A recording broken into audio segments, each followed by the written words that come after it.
தமிழ்நாடு அணிக்கு எதிரான ரஞ்சி டிராபி போட்டியில் ஸ்ரேயஸ் ஐயர் மோசமான முறையில் ஆட்டமிழந்தார். வெறும் 8 பந்துகளில் 3 ரன்கள் மட்டுமே எடுத்து ஆட்டமிழந்தார். அவர் குறைவான ரன்கள் எடுத்தார் என்பதை விட அவரது பலவீனத்தை தமிழ்நாடு அணியின் பந்து வீச்சாளர் சந்தீப் சாரியார் சரியாக பயன்படுத்தினார்.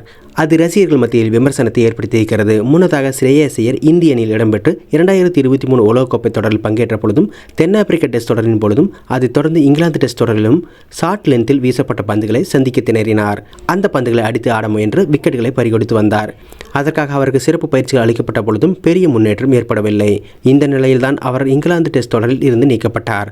அதன்பின் அவரை ரஞ்சி டிராபி தொடரில் ஆடுமாறு இந்திய அணி நிர்வாகம் கூறியும் அவர் அதை செய்யவில்லை. தற்போது அவரது BCCI ஒப்பந்தம் ரத்து செய்யப்பட்டிருக்கிறது. அதன் பின்னரே அவர் ரஞ்சி டிராபி தொடரில் பங்கேற்க முடிவு செய்தார். தமிழ்நாடு அணிக்கு எதிரான அரையிறுதிப் போட்டியில் மும்பை அணி சார்பில் களமிறங்கினார் ஸ்ரேயஸ் ஐயர். அவர் வந்தவுடன் தமிழ்நாடு அணியின் வேகப்பந்து வீச்சாளர் சந்தீப் வாரியர் அவரின் பலவீனமான ஷார்ட் பந்து வீசினார். அதை எதிர்பாராத ஸ்ரேயஸ் ஐயர் தடுமாறி பந்தை அடிக்காமல் விட்டார். அதன் பின்னரும் அவருக்கு ஷார்ட் பந்துகள் வீசப்பட்ட நிலையில் 8 பந்துகளில் 3 ரன்கள் எடுத்து பவுல்ட் அவுட் ஆகி வெளியேறினார் ஸ்ரேயஸ் ஐயர். அவருக்கு இதுபோன்ற பலவீனம் இருப்பதை கண்டறிந்து அவரை உள்ளூர் தொடரில் ஆடுமாறு கூறியிருந்தது அணி நிர்வாகம்.